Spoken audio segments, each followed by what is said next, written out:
Bonjour Bruno, Bonjour Julien. merci de venir à Montpellier. Donc, écoute, comme je le disais en off, je crois que tu es l'avant-dernière personne que je vais interviewer pour mon docu C'est quoi le bonheur pour vous? Ça fait maintenant plus de 1500 interviews, plus de 3 ans que je sillonne la planète. Et tu es l'un des spécialistes du bonheur, donc c'était inévitable de te rencontrer. Ça fait 2 ans qu'on essaye de se voir et ça y est enfin. Maintenant, on se voit. Alors, c'est quoi le bonheur pour toi, Bruno? Alors, écoute, je suis très content en effet de répondre à ces questions parce que le bonheur pour moi, et puis tout de suite j'ai envie de te dire, c'est pas pour moi. Je vais répondre bien sûr à ce que c'est pour moi, mais moi, tu sais, je me définis aussi comme un philosophe du bonheur. Et donc, c'est une question que je me suis posée il y a très très longtemps quand j'étais tout gosse. J'avais 5 6 ans, la première fois que je me suis dit, mais c'est quoi ce bonheur que tout le monde cherche et que je cherchais beaucoup parce que j'étais pas très heureux quand j'étais enfant. Et donc toute ma vie, j'ai vraiment cherché ce que c'était le bonheur, pas simplement pour moi, mais pour tous. Ce que je pourrais appeler la vérité du bonheur. Et donc j'ai eu une grande, grande recherche donc en tant que philosophe, en tant que scientifique. J'ai lu à peu près tout ce qui existait sur la question. J'étais vraiment une sorte de fanatique de la recherche du bonheur. Et puis je me suis aperçu qu'en fait, le bonheur, c'était avant tout quelque chose qui était à l'intérieur. Ça ne pouvait pas se trouver à l'extérieur. Il y a une phrase célèbre d'ailleurs de, je crois, c'est Chamfort qui dit le bonheur, c'est pas facile à trouver. C'est difficile de le trouver à l'intérieur, mais c'est impossible de le trouver ailleurs. Et tout ça pour dire que le bonheur, c'est surtout pour moi, et je crois pour tous, une expérience. Et c'est cette expérience qui m'intéresse, hein. Et d'ailleurs, c'est le titre de mon dernier livre que j'ai appelé justement l'expérience du bonheur, parce que je prenais conscience que c'était avant tout une expérience intérieure qui est en fait un sentiment. Alors toute la question c'est quel est ce sentiment? Et je me suis amusé pendant toutes ces années à scruter, à étudier un peu comme avec un microscope ou un télescope ce fameux sentiment de bonheur qu'en fait tout le monde connaît, mais souvent on a des idées assez confuses dessus. Et donc ma grande satisfaction à moi, ça a été d'étudier ce sentiment et surtout d'étudier la manière de le créer.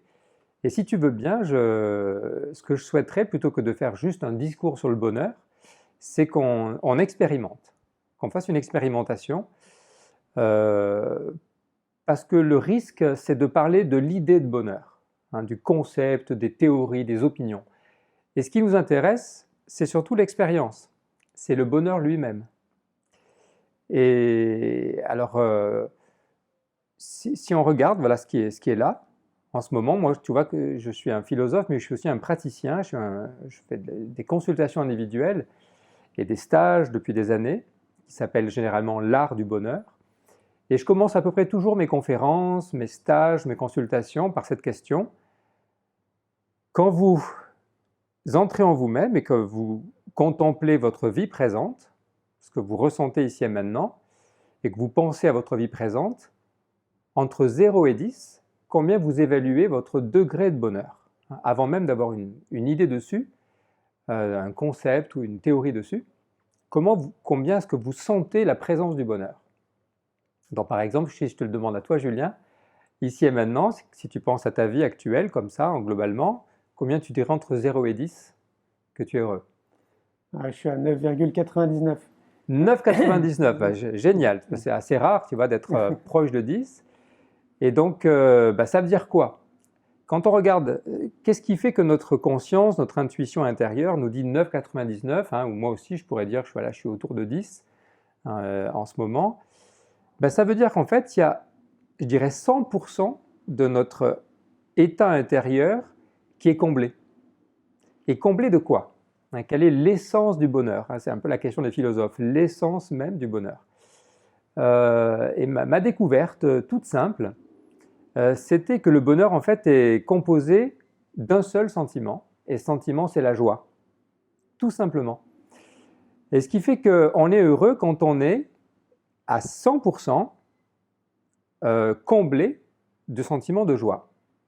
Et ce qui veut dire que si je suis à 9, si je suis à 8, si je suis à 7, à 6, à 5, et qu'on descend comme ça veut dire que je vais avoir mon état intérieur. En général, on dit le cœur, parce que ça se passe dans le cœur, au centre de l'être, et surtout dans l'affectivité. Eh bien, on sent qu'on est rempli de cette vibration qu'on appelle la joie, et qui est en fait une manière de dire « je me sens comblé, je me sens plein ». Il n'y a pas de manque, il n'y a pas de vide, il n'y a pas de frustration. Et donc c'est une manière, si tu veux, de définir le bonheur comme étant un état de satisfaction complète. Je me sens dans une joie de vivre complète. Et donc ensuite, ce qui va être intéressant, c'est comment générer cet état de joie dans l'instant présent, qui bien sûr va avoir des fluctuations, parce qu'il suffit que ma joie diminue, je commence à avoir des sentiments différents de la joie, pour que je me sente moins heureux, moins satisfait. Et ce qui fait que tu vois que le bonheur, c'est plutôt une appréciation intellectuelle qui est portée sur le sentiment de joie intérieure. Donc on pourrait dire que le bonheur, c'est cette satisfaction intellectuelle, spirituelle, qui fait que je me juge vraiment comblé, satisfait de ce que je suis en train de vivre dans l'instant présent.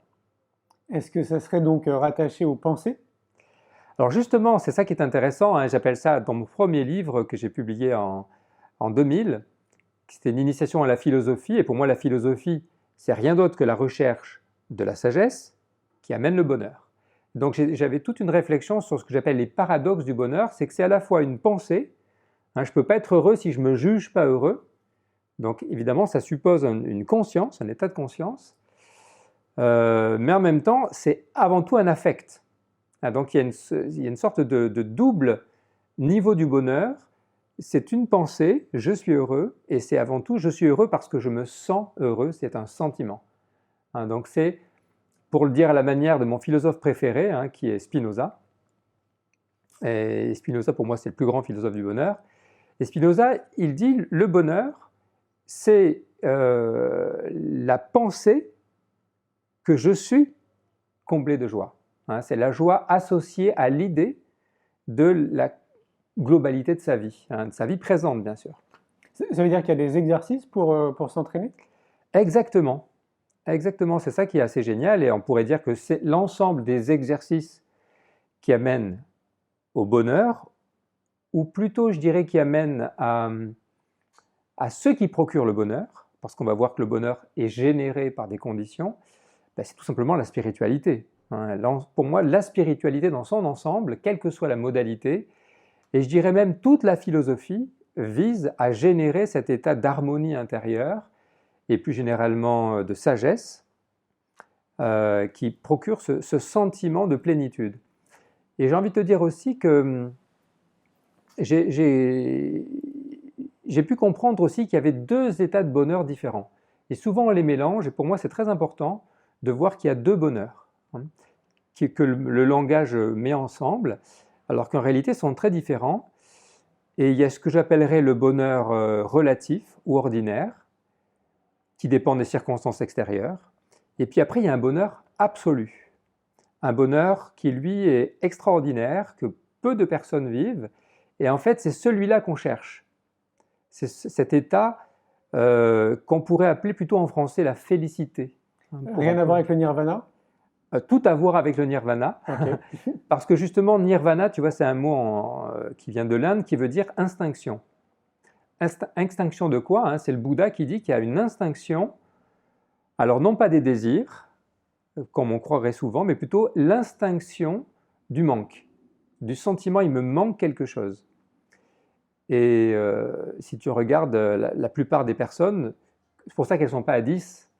Toi, tu as la chance d'être, je pense, dans un travail spirituel qui fait que ta vie te comble, et que donc, voilà, tu as dit quand même 9,99, donc on pourrait dire, tu vois, si je faisais, qu'est-ce qui te manque pour être au 10? Et c'est très différent d'être à 10 ou d'être en dessous de 10.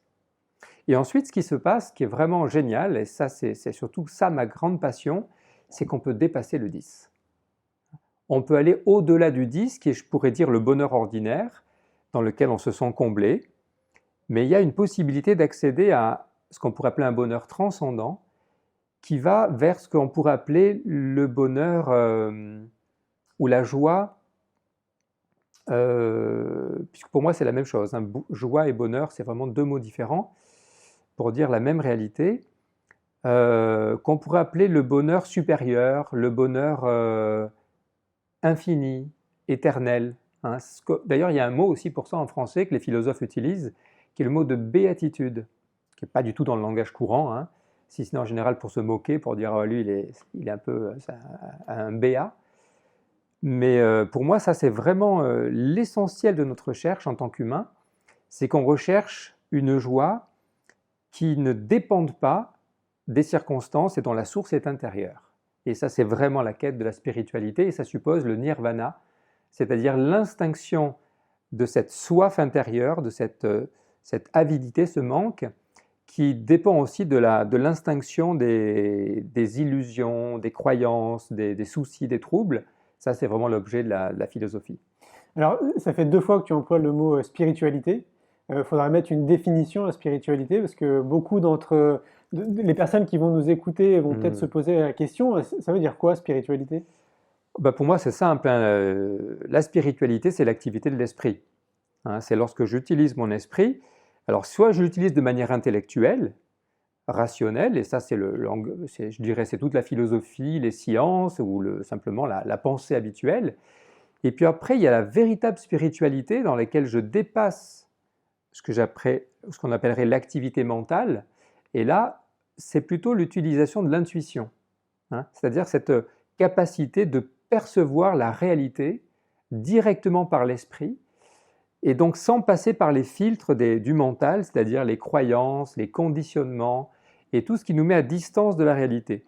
Et il est clair que la spiritualité, dans le sens courant, c'est dépasser les opinions, les croyances, les conditionnements, donc le mental, hein, c'est l'espèce d'idée fausse qu'on a, plus ou moins, et d'atteindre une vision directe de la réalité, ce qu'on appelle généralement rechercher un éveil spirituel où on est dans une conscience directe et sans médiation.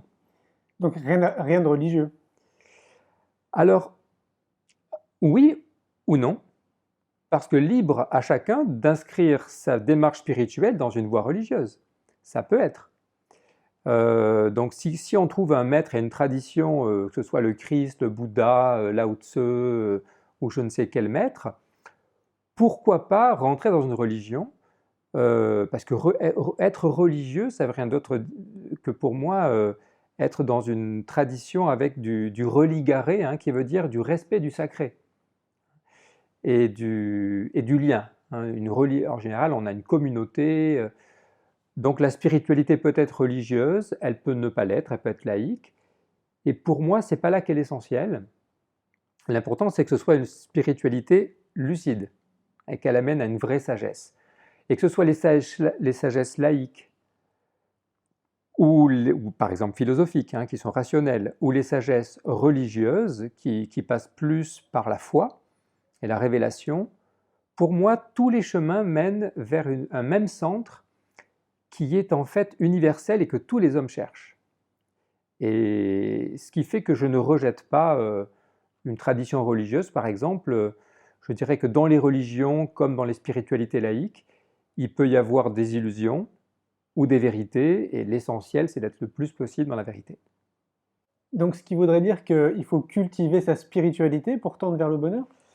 Oui, mais tu sais, moi, je n'utilise pas trop ce terme de spiritualité, même si, oui, bien sûr, il faut cultiver sa spiritualité. Pourquoi? Parce que la joie est spirituelle. Mais moi, je dirais plutôt qu'il faut cultiver la joie. Et la spiritualité, c'est le meilleur moyen, parce que c'est se poser la question de qu'est-ce qui, en vérité, selon l'esprit, et pas selon le corps qui ne fait que...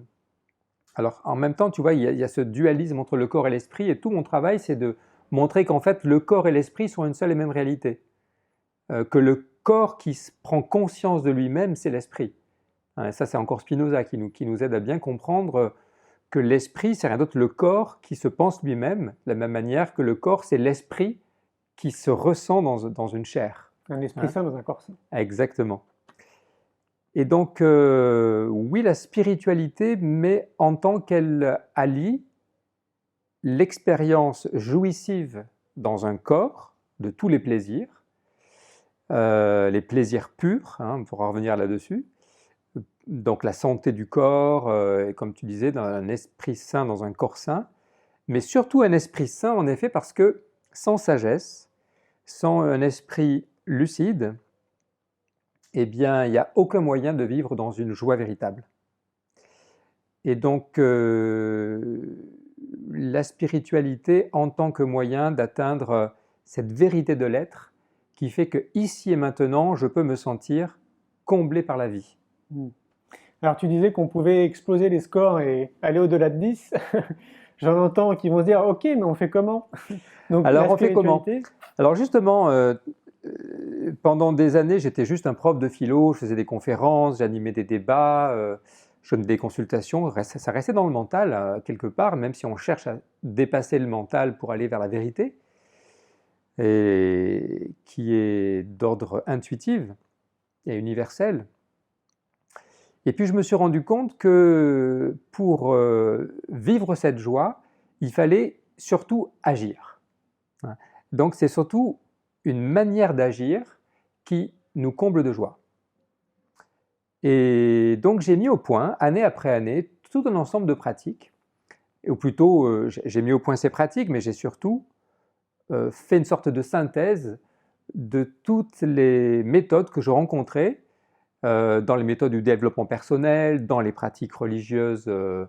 La première que j'ai rencontrée, bien sûr, très jeune, c'est la méditation, dans lesquelles l'esprit revient sur lui-même pour, en quelque sorte, se libérer de ce qui empêche de se percevoir dans notre vérité intérieure et venir dans le moment présent. Et là, on peut faire ce travail intérieur de se poser la question. Si je suis à 8, à 6, à 4 sur 10 de joie et de bonheur, qu'est-ce qui me manque? Et donc la première chose que je propose, c'est d'aller voir à l'intérieur de soi quelle est la pensée qui fait que je crois qu'il me manque quelque chose. Et bien sûr, ensuite, on va simplement voir qu'il y a un besoin frustré.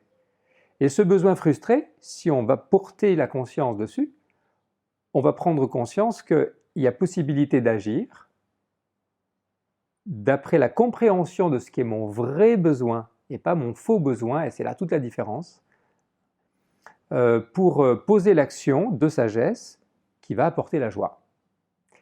Et j'ai pris conscience que donc l'action qui nous apporte le bonheur, c'est simplement l'éveil de la conscience de qui on est véritablement.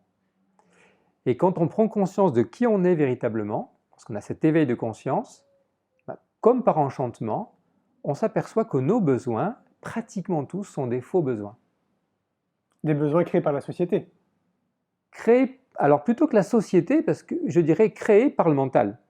Parce que la société, bon, c'est simplement des informations qui viennent, et donc il y a un conditionnement en effet social qui vient d'autrui en général quand on est enfant, mais ça vient même de nous. Hein, nous sommes nous-mêmes les propres créateurs de nos propres illusions. C'est-à-dire quand la société me fait de la publicité pour me dire tu seras heureux si tu atteins tel état de possession, de consommation, c'est simplement toi qui vas y croire ou ne pas y croire. Hein, donc c'est plutôt nous-mêmes, notre propre mental qui va mentir. Hein, d'ailleurs, pour moi, le mental, c'est vraiment ce qui nous ment à nous-mêmes. Et donc, plutôt que d'accuser la société, moi, je vois plutôt, comme tous les philosophes, que le principal obstacle au bonheur, c'est nos propres pensées. C'est l'incapacité à être lucide. D'où le fameux « connais-toi toi-même », examine tes pensées, fais retour sur toi, et tu vas, dans cet état de méditation intérieure, ouvrir un espace pour faire l'expérience qu'en réalité, on a tout à l'intérieur pour être heureux, pour laisser émerger cette joie. Et donc, si tu veux, pour répondre un peu plus précisément à ta question, je vais répondre un peu comme je fais dans mon livre, dans mon dernier livre, où j'analyse, en gros, il y a 5 grandes conditions au bonheur. Comme ça va être plus précis. Alors la première condition, je l'ai dit tout à l'heure, c'est la joie. Et ce que je mettrais vraiment au centre, c'est la joie d'exister. C'est la joie de vivre. Et si tu regardes bien, et c'est ce que propose la méditation, quand on rentre en soi, qu'on vient dans le moment présent, qu'on laisse passer les pensées, qui sont plus dirigées vers le passé, le futur, vers des objets qui nous manquent. Et qu'est-ce qui se passe là? On peut le faire avec les personnes qui nous écoutent, peuvent le faire aussi simplement. On laisse passer tout ce qui est là, on revient simplement à ce qui est là, et au-delà de ce qui apparaît et disparaît, à chaque instant, il y a l'être. Il y a ce qui est là. Tout le temps, permanent, éternel, qui ne peut jamais disparaître, qui est jamais né, qui ne va jamais finir, et qui est en fait attaché à la conscience. Ce qu'on appelle l'esprit en fait. L'esprit est toujours là. Et dès que je prends conscience que je suis cela, cette conscience, qui n'est pas liée à moi ni à toi, qui est juste là en permanence, on s'aperçoit qu'en fait, il y a une joie d'exister, une joie de vivre, que tous les enfants ont. J'allais le dire, ouais, parce qu'on l'a de manière très naturelle quand on est enfant. Exactement. Ouais. Donc cette joie, elle est spontanée. C'est pour ça que le bonheur, en fait, est naturel. C'est pour ça qu'il suffit de méditer. Il suffit de se poser. En général, on met la conscience sur la respiration, on se détend, et on s'aperçoit que, waouh, il manque rien. Parce qu'on rentre dans un état de joie profonde. Cette joie d'être, qui est là spontanément, naturellement, et qui est, comment que j'aime bien rattacher plutôt qu'à l'être, qui est une notion un peu abstraite, c'est le vivant, la joie d'être vivant. Alors j'ai une question, c'est que, ok, moi tu prêches un convaincu, méditant depuis des années, mais je pense à la masse qui nous regarde et qui se dit, oui, bah, super, il est bien mignon, mais moi je rentre du travail, il est 20h30, je dois m'occuper de mes gamins, je dois faire à manger, je termine, il est 21h30, 22h, j'ai qu'une seule envie, c'est aller dormir, quoi. Oui, alors justement, moi ce que je conseille, c'est de ne pas faire ça le soir, c'est de faire le matin. Et c'est d'ailleurs, moi j'ai créé une pratique que j'appelle la Joya, l'art de la joie.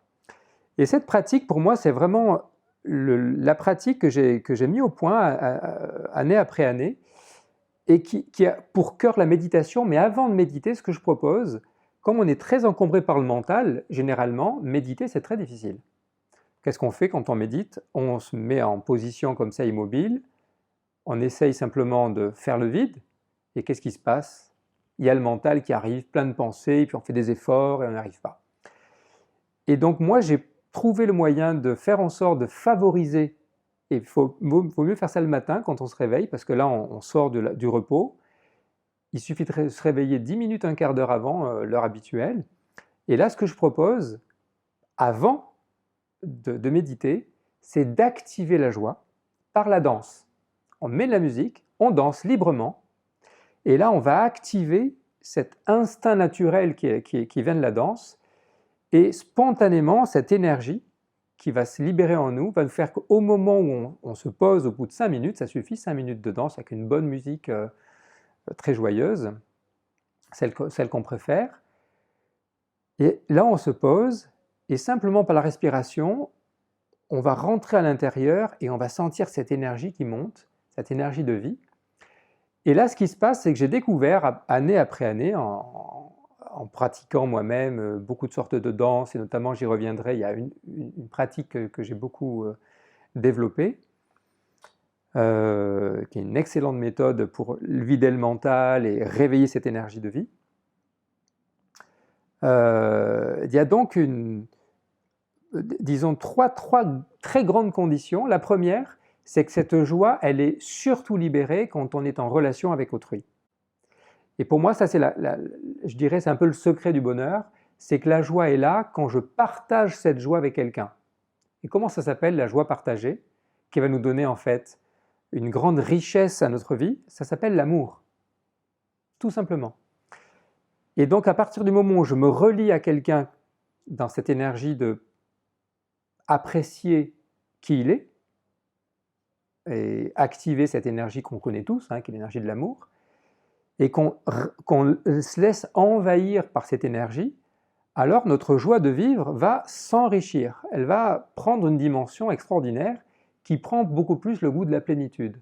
parce que la joie tout seul, la joie, elle ne rend pas vraiment heureux si elle est que égoïste, hein. Et donc, ça, je dirais, à part la joie d'exister, la joie d'être en relation, à travers une amitié, à travers bien sûr un conjoint, à travers bien sûr n'importe qui en fait, hein. Dès qu'on active cette qualité de relation, eh bien, il y a une espèce de plénitude qui est là et qui fait que ça nous rend heureux. Enfin, il suffit d'être amoureux d'une personne, ou même d'un animal, ou de simplement aimer, contempler quoi que ce soit, et il y a une sorte de richesse qui se fait. Mais alors, c'est là, le grand secret, c'est là qu'il faut de la philosophie, de la spiritualité et de la sagesse, c'est qu'en général, se crée un attachement à ce qui nous rend heureux, donc à l'objet de l'amour, et on a peur. Et ce que j'explique dans mes bouquins, c'est que bien souvent, le principal obstacle au bonheur, c'est qu'on va rechercher des joies et des objets de joie, et on a tout le temps peur de perdre, on est dans cette espèce d'anxiété, et quand on perd l'objet de la joie ou la cause de la joie, on tombe en dépression, et on a cette espèce de tension. Et c'est pour ça que toute la spiritualité, tous les grands sages nous disent qu'avant de s'attacher à des objets d'amour, il faut d'abord rechercher une paix intérieure. Et voilà pourquoi le grand secret du bonheur, c'est non seulement la joie et l'amour, mais c'est surtout être capable de se libérer de la peur de perdre. Et ça, c'est la troisième condition qui va nous donner cette joie stable qui est là en permanence à l'intérieur et qu'on appelle généralement la sérénité. Absence de peur, donc ça veut dire non-attachement, capacité à vivre l'instant présent sans s'attacher à posséder quoi que ce soit. Et ça suppose la spiritualité. Et donc tu vois, il y a cette espèce de joie de base, cette joie de vivre, cette joie d'exister, cette joie d'être soi, qui est là en permanence, hein.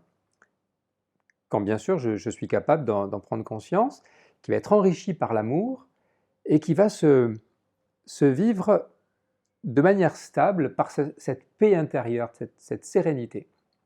Et à partir de là, quand on apprend à vivre en permanence par cet entraînement spirituel, en pratiquant généralement, je dirais quotidiennement, la méditation, le retour sur soi, la réflexion, et en faisant une sorte d'hygiène intérieure pour se libérer de toutes nos anxiétés, nos croyances, nos attachements, donc c'est, je dirais, le travail de base de l'esprit.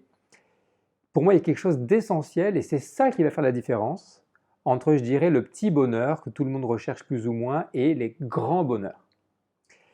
Et cette, je sais combien, c'est la quatrième condition, pour moi, c'est la capacité à réaliser pleinement notre essence, réaliser notre désir le plus intense. Et là, ce qui va se passer, c'est que notre joie, non seulement va nous remplir, non seulement elle va être très riche, très savoureuse de tout ce qu'on va goûter dans notre vie, non seulement elle va être bien stable parce qu'on se sera libéré des peurs, des stress, des attachements, mais en plus, elle va acquérir une intensité qui fait qu'on va se remplir de ce que j'appelle de l'enthousiasme. Et donc là, il y a une sorte d'intensité extraordinaire qui est là quand on poursuit vraiment, ce qui est sans doute ton cas, hein, on poursuit un rêve, on accomplit notre mission, on ne se laisse pas prendre par nos frustrations, hein. Il y a quelque chose de l'ordre de l'intensité que je rattache à l'énergie du feu, hein. C'est la théorie du flow? Alors oui, c'est la théorie du flow, si ce n'est que si tu regardes bien la théorie du flow, ce qui est dit, c'est que quand on est en train de faire ce qu'on aime, en effet, on est pris par une énergie qui nous donne une sorte de motivation. Et moi, ce dont je parle, c'est le flow, mais c'est plus que ça. C'est à l'intérieur du flow la possibilité d'un accomplissement de ce qui me tient le plus à cœur. Et donc, ça va être pas simplement le bonheur, simplement tranquille, tout va bien, j'ai une activité qui me va bien. Ce dont je parle, c'est la possibilité d'atteindre le summum du bonheur. Et si tu regardes bien, pourquoi le mot enthousiasme est tellement puissant, c'est que dans enthousiasme, il y a le mot théos, qui veut dire qu'on atteint quelque chose de transcendant, de divin. Un théos, c'est le Dieu intérieur. Et quand on arrive à se réaliser, à atteindre une sorte de perfection, d'état extraordinaire, parce que ça y est, enfin, on touche le summum de ce à quoi on tend dans notre vie, alors là, c'est là qu'on dépasse le 10. C'est là qu'il y a une espèce de... En fait, et ce qui se passe, j'ai étudié ça beaucoup, et c'est en fait le vrai but de la méditation, c'est qu'on rentre dans ce qu'on pourrait appeler, les psychologues appellent ça aujourd'hui, les expansions de conscience. Il y a une sorte d'ouverture de conscience, une espèce d'état d'éveil, et tout d'un coup, c'est comme si, vibratoirement, on le sent, il y a une qualité de joie tout à fait nouvelle qui apparaît. C'est ça qu'on appelle la félicité, l'extase, la béatitude, tu vois, des grands noms comme ça, qui sont en fait des états que recherchent les mystiques, les religieux, les moines, qu'on a un peu oublié dans notre société. Et ça, c'est ce que j'appellerais la joie sacrée. Et ça, c'est vraiment ça le bonheur extraordinaire. Tant qu'il n'est pas là, quand on dépasse le 10, on n'est pas vraiment heureux.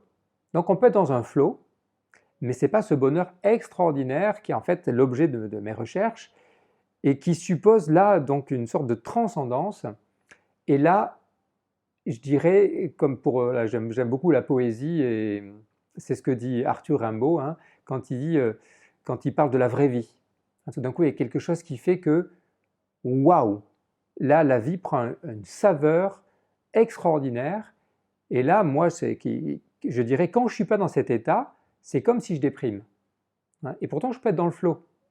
Je peux faire quelque chose, tout va bien, puis d'un coup, je me dis, mais ça ne vibre pas dans cette énergie qu'en fait est là dans aussi l'état d'émerveillement, dans l'état d'enchantement quand on va à un spectacle. Pour moi, c'est l'essence de l'art, quand on écoute une musique, c'est pour ça que la danse est géniale aussi, ou quand on contemple un paysage extraordinaire, tout d'un coup, waouh, la beauté, il y a quelque chose qui est sublime, et là, on dépasse une limite, et je dirais tout d'un coup, il y a une espèce de dissolution de quoi?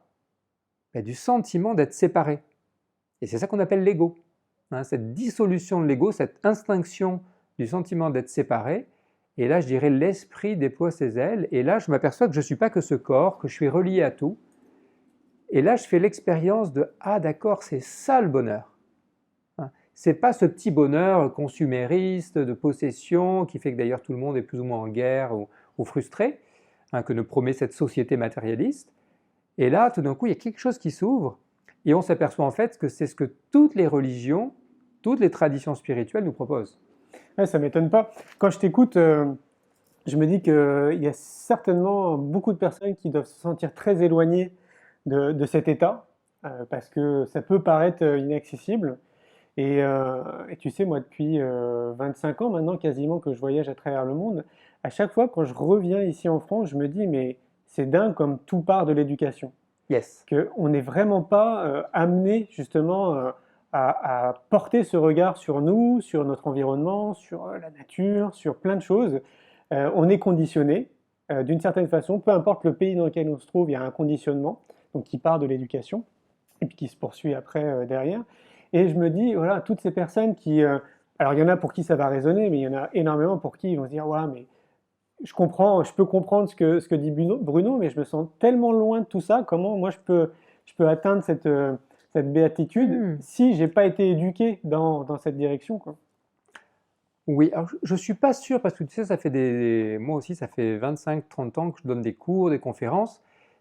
Et des fois, bien sûr, les personnes sont assez sceptiques quand je parle de ça, mais en fait, quand on s'intéresse vraiment, on s'aperçoit qu'elles vivent toutes des expériences de ce genre-là. Tout le monde a été amoureux, tout le monde a vécu un état sublime. C'est juste le mental qui était tellement sceptique et les gens sont tellement pris dans un conditionnement de ce qu'on pourrait appeler de sinistrose avec toujours ce qui va mal. Mais en fait, moi, l'expérience que j'ai, c'est qu'il suffit de quelques minutes pour permettre aux personnes d'être dans un état d'expérience où le mental se calme. Quand on fait une fête, par exemple, on regarde quand les personnes vivent une émotion intense de joie, tout d'un coup, ce qui se passe, c'est qu'elles se disent, mais oui, en fait, la vie est extraordinaire, la vie est merveilleuse.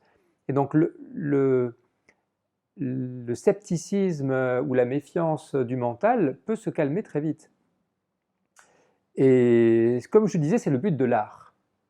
Pour moi, c'est le but de l'art, et c'est pour ça d'ailleurs que j'utilise dans mes pratiques l'art suprême qui est pour moi la musique et la danse. Parce que qu'est-ce qui se passe quand on danse avec autrui, quand on se lâche comme ça, et sans prendre d'alcool ou de drogue ou de quoi que ce soit, eh bien, le cerveau sécrète ces fameuses molécules du bonheur. Hein, les endorphines, la dopamine, la sérotonine, l'ocytocine, même l'anandamide. Hein. On le retrouve dans le sport aussi. Ben, dans toutes les actions qui nous permettent de réaliser notre nature. C'est pour ça que pour moi, ce qui est fondamental, c'est d'écouter les désirs. Et que ces désirs, qui ont été conditionnés par une mauvaise éducation, en effet, pourquoi? Parce que l'éducation nous a habitués à obéir à des conditionnements mentaux et pas à respecter nos instincts. Tu es d'accord, notre éducation, elle est essentiellement répressive des instincts. Évidemment. Et donc, ça développe des névroses, et ça va générer en nous, justement, pas la joie de vivre, qui est naturelle chez l'enfant, mais des tristesses, des peurs, des colères, beaucoup de violence intérieure qui va générer les maladies, qui va générer les maladies psychiques, les névroses. Et moi, je fais partie de ces philosophes qui disent c'est pas une fatalité, contrairement au grand dogme de la psychologie actuelle, de la psychanalyse et de la psychiatrie, c'est que l'homme n'est pas névrosé par nature. Il est névrosé par une culture qui n'a pas respecté les besoins fondamentaux. Et quand on regarde les sociétés traditionnelles, les peuples premiers, on s'aperçoit qu'ils vivent dans une sagesse naturelle, en harmonie avec eux-mêmes, en harmonie avec les autres, et ils sont tous heureux. Pas de maladie, pas de misère, pas de violence, pas de prison. L'école, c'est l'école de la vie. Hein. Et donc, des personnes comme moi, on essaye de faire ce qu'on peut pour essayer d'éveiller les consciences à une nouvelle éducation, au sein de l'éducation nationale, si c'est possible. Hein. J'ai été 20 ans prof de philo de l'éducation nationale, j'ai essayé de faire de mon mieux pour éveiller les consciences, et puis j'ai vu que de l'intérieur c'est difficile, donc j'ai démissionné pour pouvoir développer des actions éducatives à titre individuel, dans mes stages, mes conférences, ou partout où je peux. Et puis là, voilà, avec Frédéric Lenoir, hein, que tu connais, qui est un ami philosophe avec qui je partage essentiellement ces idées d'une spiritualité incarnée, d'une philosophie du bonheur, on est en train d'essayer de développer la philosophie et la méditation avec les enfants dans les écoles. Alors, c'est une petite goutte d'eau dans cet univers, mais notre conviction, c'est que plus tôt et plus d'adultes on sera pour libérer cette énergie d'amour de la vie qui est naturelle, avec un peu de sagesse, un peu de méditation, un peu de philosophie, et plus on pourra développer cette citoyenneté, je dirais, heureuse, dont d'ailleurs l'essence est politique. Complètement, oui. Elle est politique parce que c'est permettre aux gens d'être vraiment libres et surtout de développer cette égalité on est très inégaux aujourd'hui devant la question du bonheur, hein, parce qu'on n'a accès pas tous à la philosophie, la spiritualité ou la culture, et développer la fraternité. Hein, tout simplement, quand je parlais d'amour tout à l'heure, c'est développer une fraternité entre les êtres, c'est-à-dire un amour raisonnable où on voit, hein, je dirais, tout ce que les religions proposent, en fait, c'est ce que, de manière laïque, on appelle une fraternité, un amour raisonnable les uns des autres. Alors, quelque part, tu le dis un petit peu dans la question que je vais te poser, mais pour toi, ce serait quoi l'école idéale? Ah, ça, c'est une excellente question. Pour moi, l'école idéale, ça serait l'école dans laquelle les enfants soient heureux d'apprendre, dans lesquels les adultes, enseignants et parents soient heureux d'enseigner, donc une école de la liberté. Pour moi, le principal problème vient de ce qu'on impose des programmes, des conditions qui ne respectent pas l'élan naturel des enfants vers le savoir, vers la compétence, vers l'esprit, vers le corps, vers l'art. Donc pour moi, l'école idéale, c'est l'école de la liberté et l'école de l'intelligence. L'école aussi du respect du rythme de chacun. Où justement, on amène les enfants à faire ce qui les enthousiasme. Moi, par exemple, je me souviens que l'école, c'était un drame, c'était terrible. J'étais un surdoué, mais j'étais terrorisé parce qu'on m'obligeait à apprendre des choses qui ne m'intéressaient pas du tout. Donc je me forçais à apprendre, mais c'était horrible. Ouais, j'imagine. Et donc, j'ai eu la chance de m'en sortir parce que j'ai eu un ou deux profs qui finalement m'ont dit, ben, qui ont, qui ont su réveiller en moi l'amour du savoir. Et finalement, j'ai pu faire des études et faire des grandes études de philo. Mais j'étais dans une dépression intérieure profonde. D'ailleurs, j'aurais très bien pu mal tourner. Donc, alors, et puis je dirais aussi, c'est une éducation idéale, ou l'école idéale, ça serait celle qui y est partout et toujours, pour tout le monde. Donc, il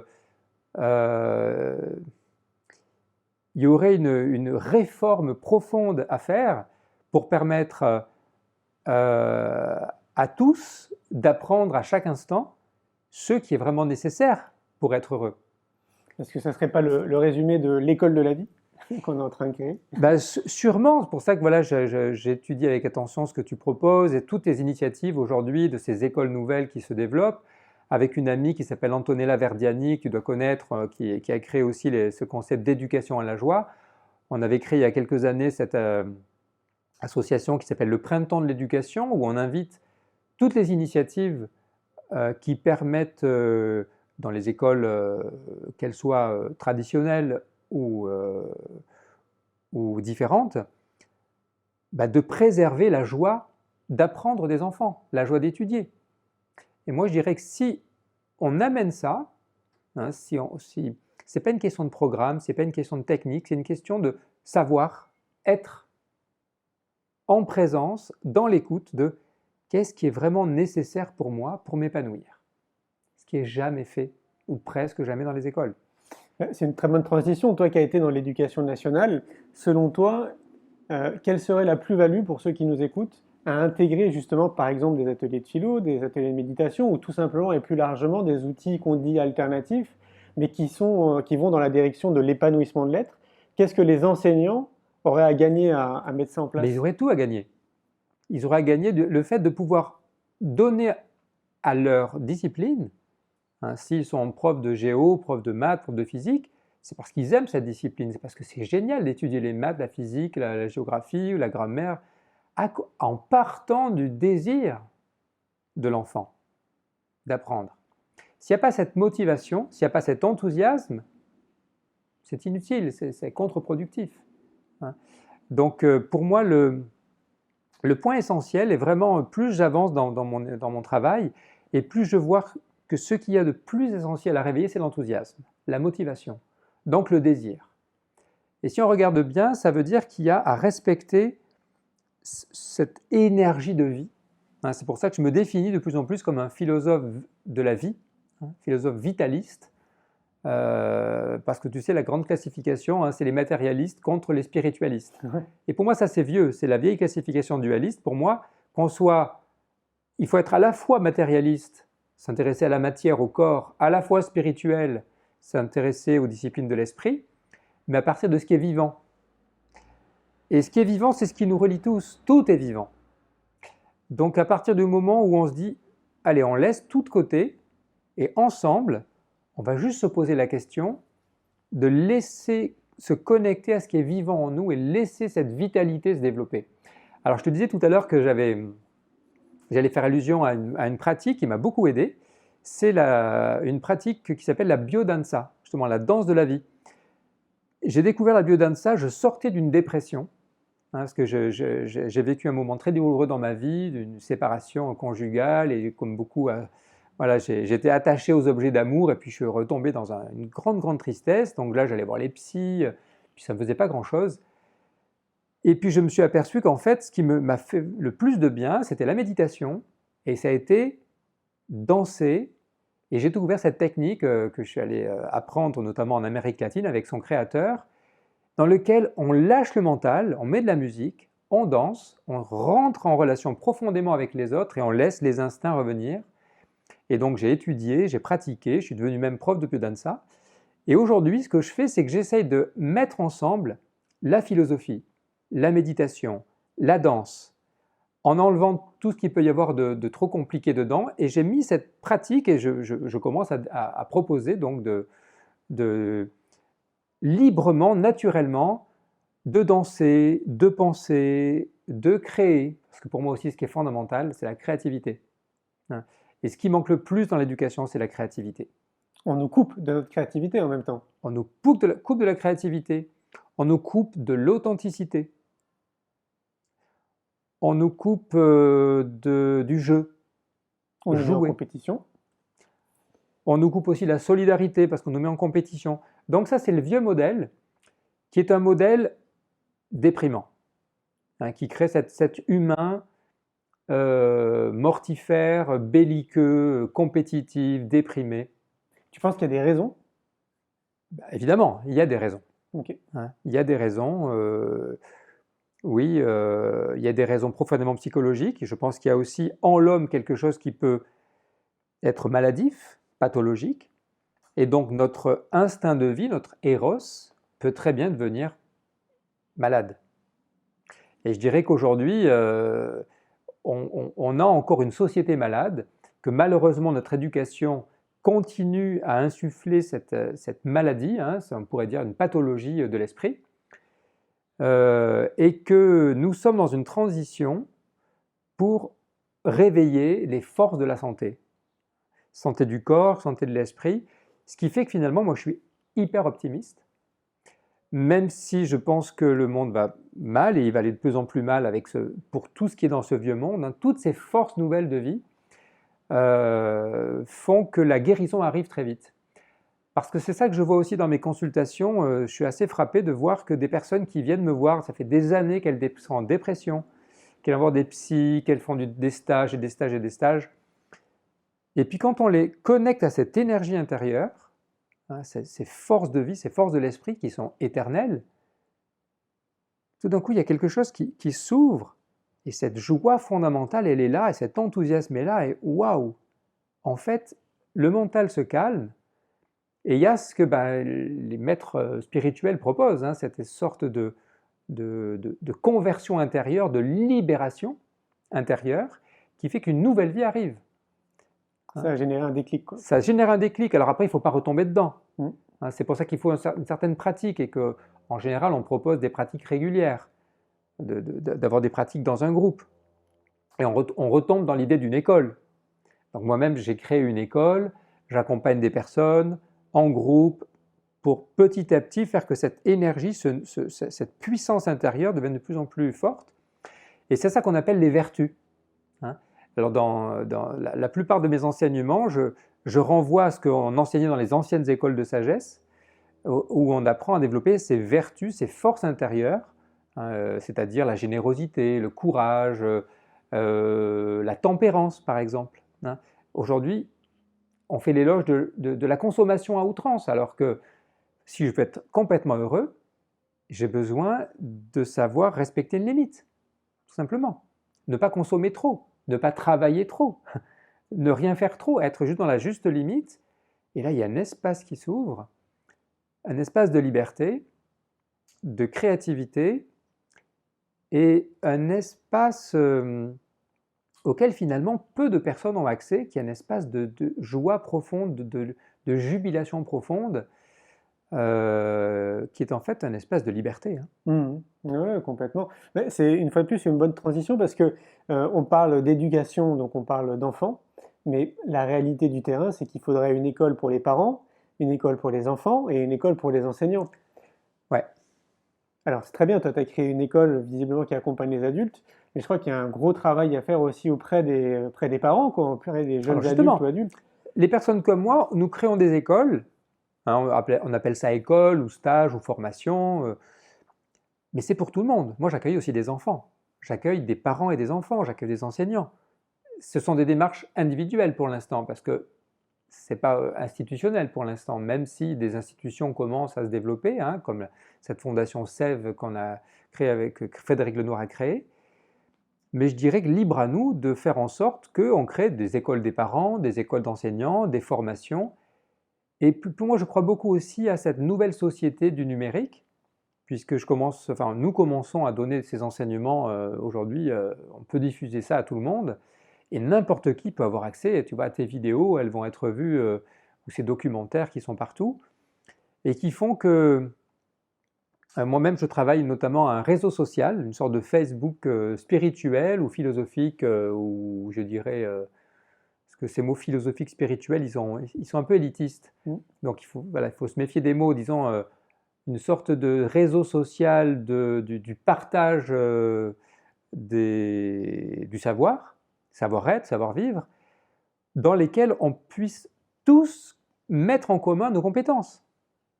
Et c'est la société, c'est la vie qui est une école. Et ensuite, je dirais que l'idéal, pour moi, ça serait qu'on puisse apprendre les uns des autres, comme ça se faisait avant, dans un village, dans un quartier. On peut tous mettre en commun nos compétences. Et moi, je rêverais d'ailleurs que chacun puisse enseigner ses compétences sans être un prof professionnel. Évidemment. Et d'ailleurs, la plupart des profs gagneraient beaucoup à être aussi des praticiens et pas simplement des pédagogues. Mm.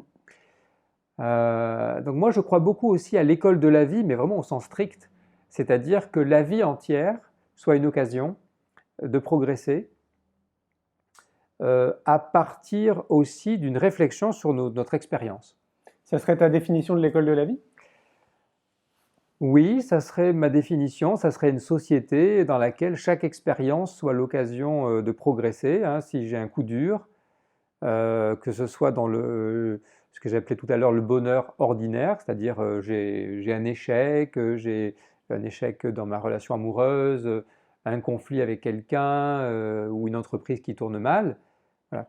Pourquoi ça m'arrive? Comment je me remets en question? Voilà. Ça, c'est pour moi le vrai travail éducatif. Et après, il y a le travail peut-être encore plus profond qui est de se poser la question, mais qui suis-je? C'est quoi le sens de ma vie? Pourquoi est-ce que je suis là? C'est quoi le bonheur? C'est quoi le bonheur? C'est quoi le vrai bonheur?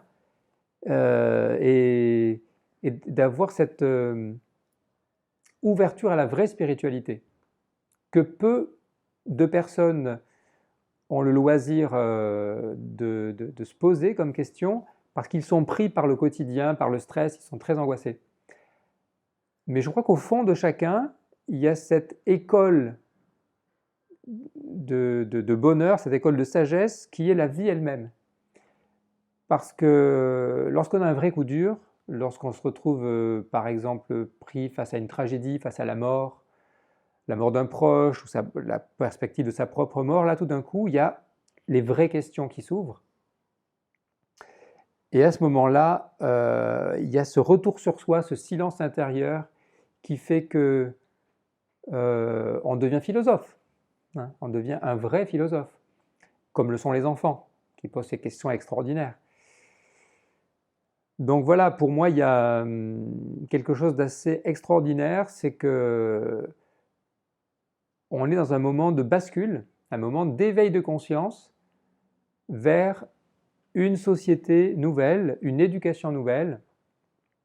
Et moi, j'encourage toutes les personnes qui sentent cet élan de rejoindre des personnes qui, comme nous, avons des techniques, des méthodes, des propositions qui vont pouvoir ouvrir des espaces d'espoir, de motivation, de guérison et finalement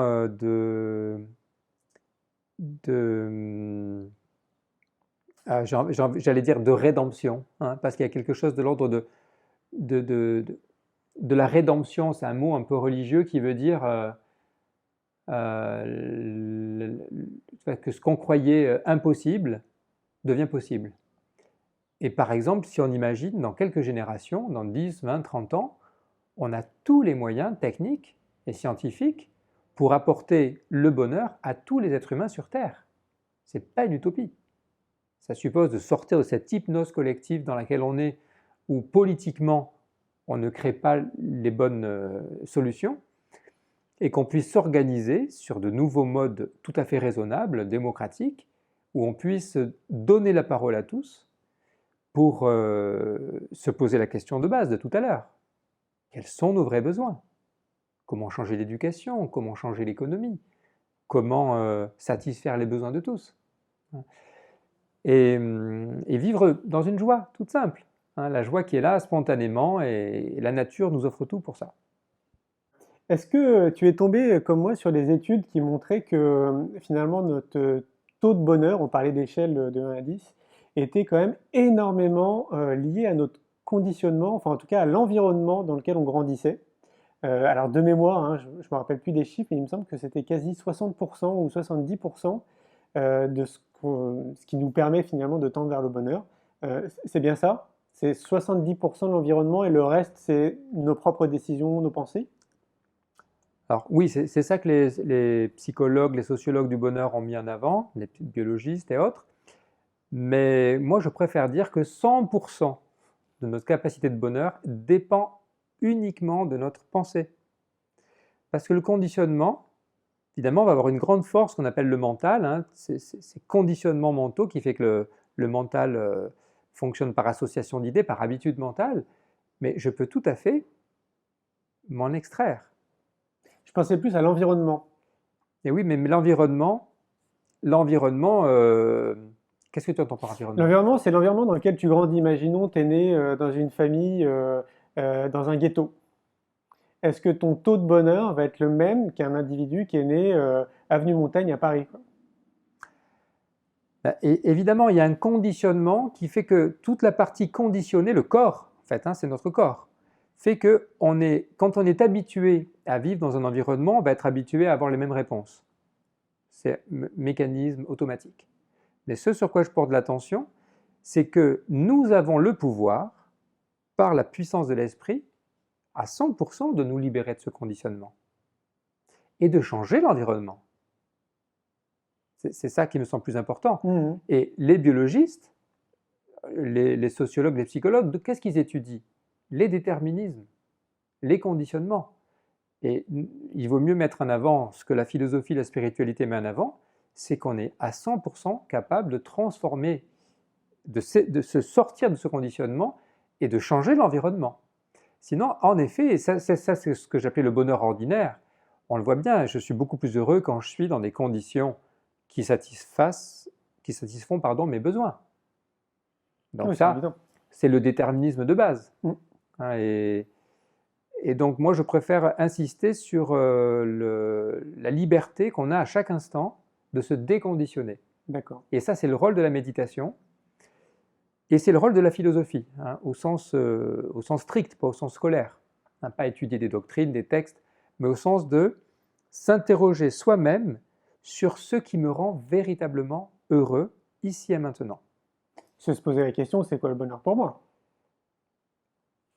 Oui, mais c'est plus que ça. Hein. C'est pour ça que j'ai commencé, tu vois, en disant, c'est pas que c'est quoi le bonheur pour moi, parce que je peux me tromper lamentablement.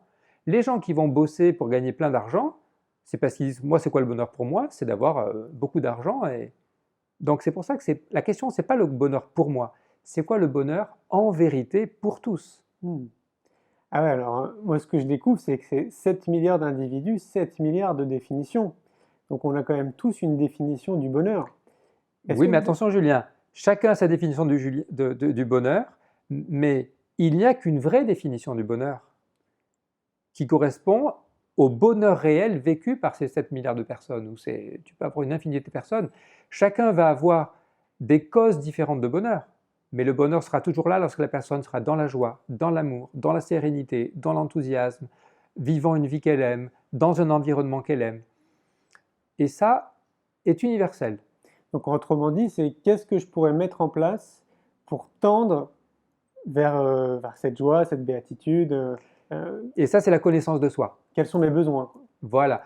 Donc, plutôt que de dire il y a 7 milliards de définitions du bonheur, il va y avoir des formes différentes, mais dans le fond, on va dire il va y avoir à chaque fois des expériences différentes selon les besoins et les désirs. Hein. Par exemple, quelqu'un qui va aimer la musique, il va trouver son bonheur dans la musique.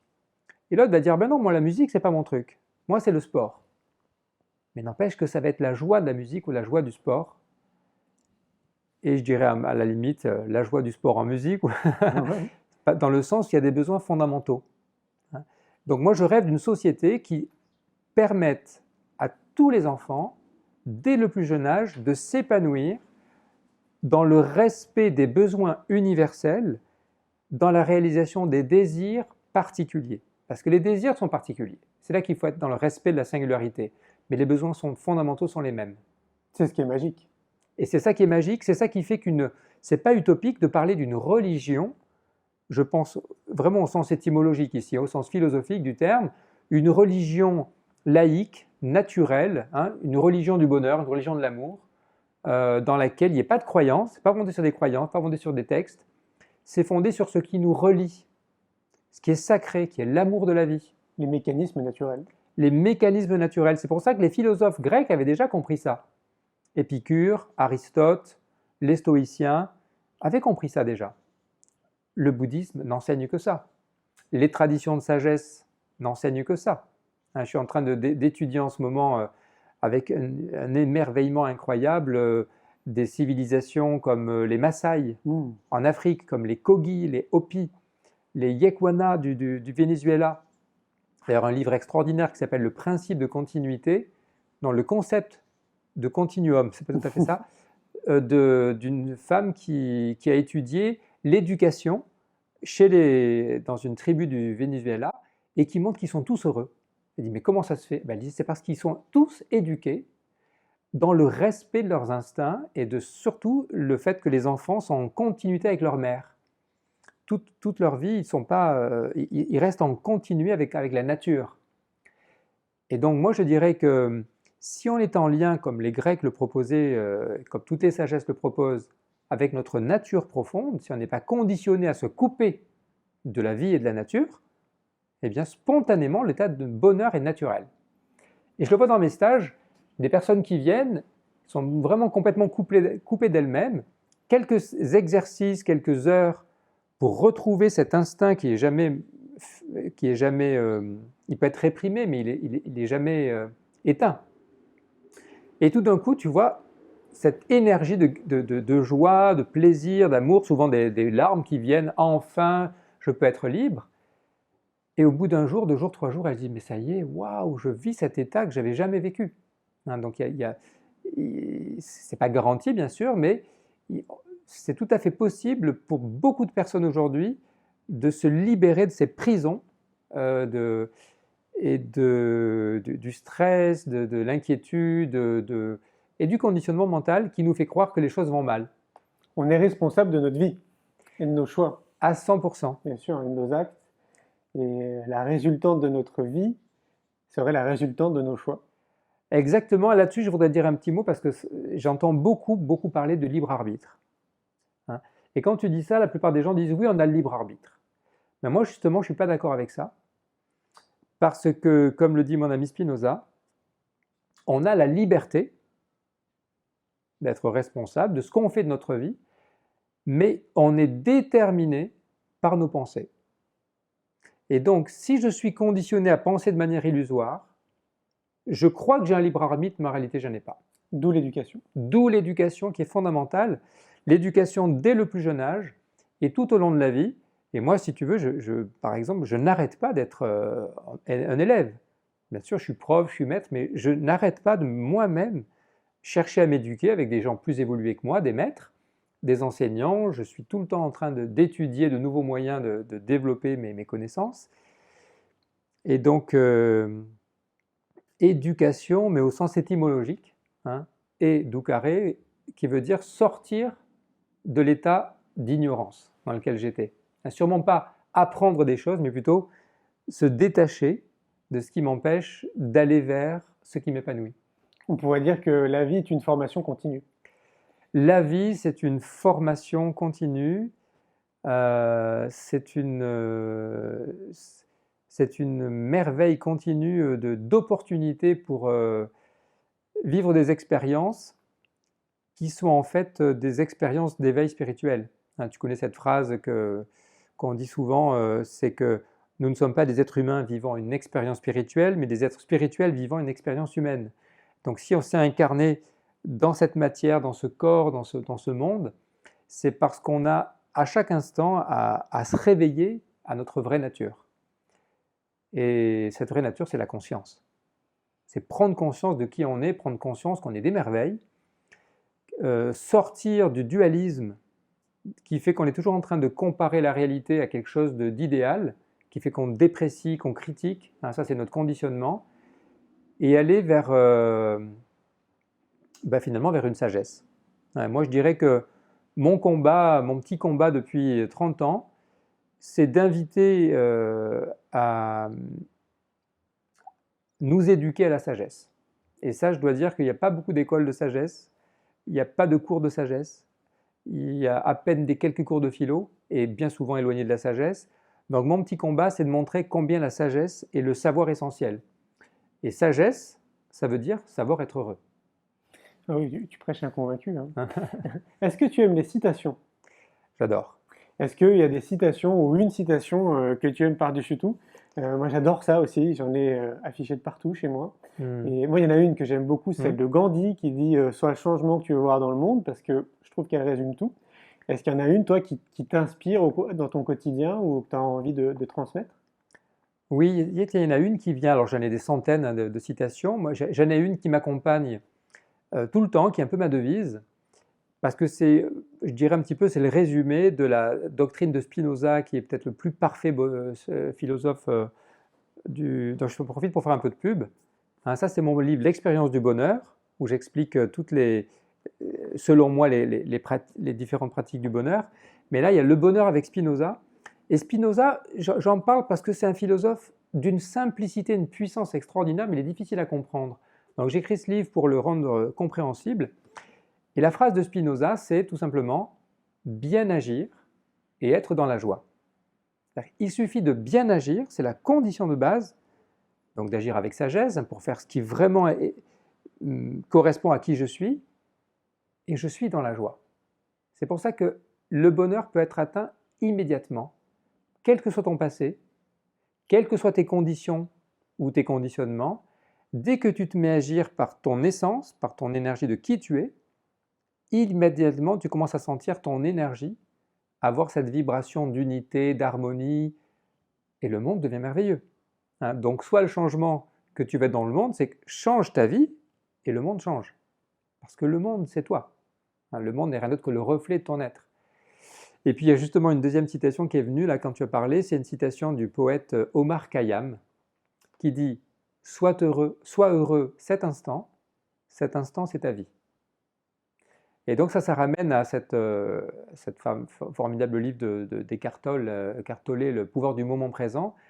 C'est-à-dire qu'il ne s'agit rien d'autre que de faire ici et maintenant ce qui me rend heureux. Et ça, c'est ma responsabilité où que je sois. Nous avons une liberté et une responsabilité totale de chaque instant de bonheur. C'est-à-dire que même si je suis en prison, même si je suis dans une situation de guerre, à chaque instant, je peux activer cette énergie en moi, cette énergie créatrice qui est ma conscience, et voir que je peux générer ma joie. Donc voilà, je suis le maître de mon bonheur quand à chaque instant je fais ici et maintenant ce qui crée les conditions de la joie. Et j'ai dit tout à l'heure, premièrement l'amour, première chose à faire, donc tu vois, si je rencontre quelqu'un, tout de suite créer les conditions de l'amitié, de la fraternité, de la tendresse, ce qu'on fait généralement, ce qu'on ne fait pas. Se donner des conditions de vie pour être dans la sérénité, respecter les besoins du corps, il en faut vraiment peu pour être heureux. Deuxième citation de l'ours Balou, hein, qui est une chanson que je mets quand je fais mes stages pour les enfants ou les adultes. Et puis il y a cette citation de Emerson, « Rien de grand ne se fait sans enthousiasme ». Si tu veux un grand bonheur, va chercher ce qui t'enthousiasme. Pour moi, ça c'est vraiment la clé et je dirais ce feu créatif qui est là, qui est pour moi le plus urgent à réveiller, parce que c'est ça qui fait les guérisons, c'est ça qui peut faire les révolutions dont on a besoin. On a besoin de révolutionner l'éducation, de révolutionner l'économie, révolutionner la politique, révolutionner un peu tout en fait. Hein. La santé, l'environnement, l'agroalimentaire. Et donc, ce n'est pas des révolutions violentes, c'est des révolutions en douceur pour petit à petit amener l'intelligence là où elle est.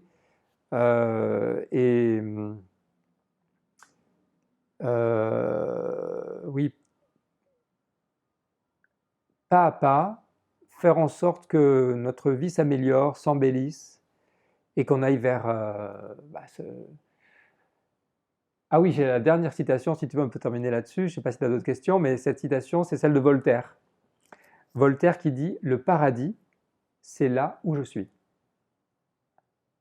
Hein, c'est magnifique cette citation. Alors moi je rajoute quand je suis dans la joie. Hein.